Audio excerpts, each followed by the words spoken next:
Welcome to the 100th video of IndApp channel. First of all, I want to thank all the viewers who have been with me for more than a year.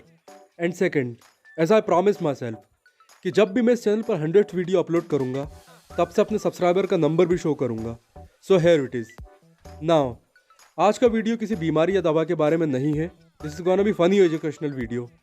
इसीलिए आप में से वो लोग जो channel को देखते ज़रूर हैं लेकिन सब्सक्राइब नहीं करते, उनसे मैं स्पेशल रिक्वेस्ट करना चाहूँगा कि प्लीज़ चैनल को सब्सक्राइब भी कीजिए ताकि हमारा ग्रुप बड़ा हो सके और मैं ज़्यादा से ज़्यादा समय आप लोगों को दे सकूँ. चलिए वीडियो को शुरू करते हैं. अब आप अपनी स्क्रीन पर जो देख रहे हैं वो केवल ह्यूमन बॉडी नहीं बल्कि नेचुरल हिस्ट्री का पूरा म्यूजियम है. केवल इस 5 और 6 फीट की बॉडी में लाखों सालों के इवोल्यूशन के प्रूफ छुपे हुए हैं. कई लोग, खासकर इवोल्यूशन साइंटिस्ट, ये कहते हैं कि इंसानों का विकास चिम्प्स से हुआ है, लेकिन मैं इस बात को नहीं मानता. इंसान हमेशा इंसानों की तरह विकसित हुआ है और चिम्प्स हमेशा चिम्प्स की तरह. हालांकि ये हमारे फर्स्ट और मैमल्स यानी कि स्तनधारी हमारे सेकंड कज़न ज़रूर हैं, इसमें कोई शक नहीं है. और इसीलिए ह्यूमन बॉडी अपने मैमल कज़न से कई सिमिलैरिटीज़ शो करती है. एक एग्जाम्पल मैं आपको देता हूँ. अपनी आर्म को एक फ्लैट सरफेस पर रखिए. अब अपने अंगूठे को अपनी छोटी उंगली से मिलाइए और अपने हाथ को थोड़ा सा ऊपर उठाइए. यदि आपको अपनी कलाई के बीच उभरा हुआ टेंडन दिखाई दे रहा है तो आपको समझ जाना चाहिए कि आपके फोर आर्म में एक वेस्टिजियल मसल है.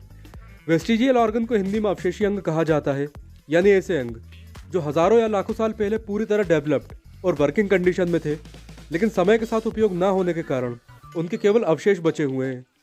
तो जिन लोगों की कलाई में एक उभरा हुआ टेंडन दिखाई दे रहा है वो लोग हमारे उन फर्स्ट और सेकंड कज़न से सिमिलैरिटीज़ रखते हैं जो चलते समय अपने फोर आर्म्स का अधिक यूज़ करते थे, जैसे लीमर, मंकी और चिम्प्स. सेकंड सिमिलैरिटी है गूज बम्प्स. आपने सर्दियों के मौसम में पक्षियों को या बिल्लियों को ज़रूर देखा होगा. ठंड लगने पर उनके बॉडी हेयर फूलकर इंसुलेटर की तरह काम करने लगते हैं.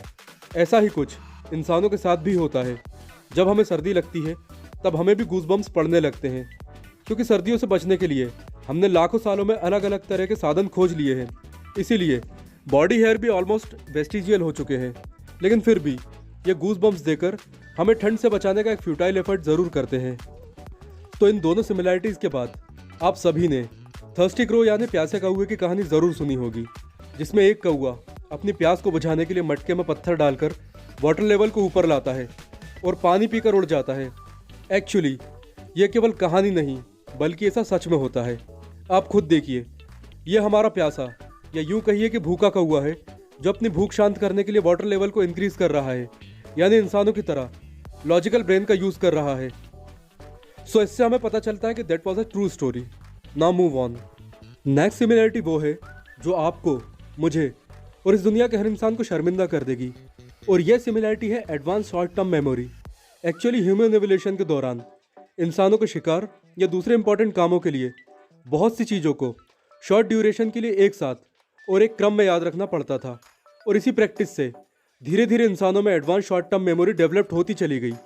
और आज हम 3 से लेकर 5 नंबर्स या चीज़ों को बहुत ही शॉर्ट ड्यूरेशन में और बहुत ही शॉर्ट ड्यूरेशन के लिए याद रख सकते हैं.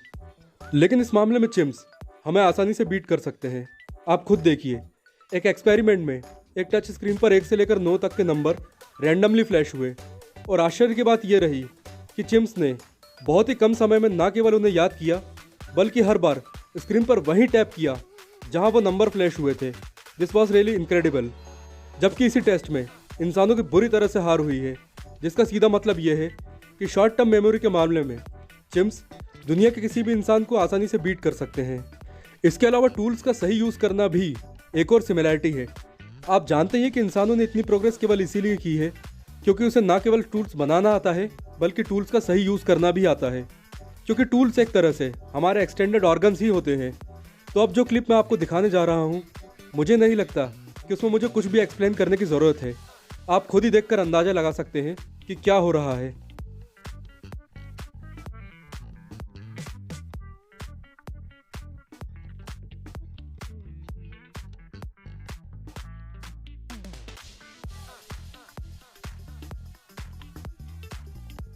इवोल्यूशन का नेक्स्ट प्रूफ ह्यूमन एम्ब्रियो के डेवलपमेंट से मिलता है. आप जानते ही हैं कि रेप्टाइल्स यानी सरीसृप हमारे यानी मैमल्स के हमेशा से ही दुश्मन रहे हैं, फिर चाहे वो डायनासोर हो या फिर सांप और छिपकली। लेकिन एक आश्चर्यजनक बात यह है कि ह्यूमन एम्ब्रियो का डेवलपमेंट बिल्कुल उसी तरह होता है जिस तरह एक रेप्टाइल का, केवल लास्ट स्टेज में आकर ये चेंज हो जाता है। आज ह्यूमन बॉडी अपने परफेक्ट फॉर्म में है, लेकिन फिर भी ऐसे कई सबूत समय समय पर मिलते रहते हैं जो रेप्टाइल से हमारी सिमिलरिटी शो करते हैं। जैसे आज भी इंसानों में वेस्टिजियल टेल बोन्स पाई जाती है, और कई बार हमने ऐसे बच्चों के बारे में भी सुना है जो फुली डेवलप्ड टेल के साथ पैदा होते हैं। तो ये एक ऐसी चीज़ है जो ना चाहते हुए भी मुझे रेप्टेलियन ह्यूमन की कॉन्स्पिरेसी को सच मानने के लिए मजबूर करती है। सो फ्रेंड्स, यहाँ तक हमने एवोल्यूशन के बारे में कुछ मज़ेदार फैक्ट्स जाने, लेकिन जैसा कि हम जानते हैं इंसान पूरी तरह से अपने कंफर्ट जोन में है, इसीलिए अब इवोल्यूशन रुक चुका है, स्पेशली ह्यूमन बॉडी का एवोल्यूशन।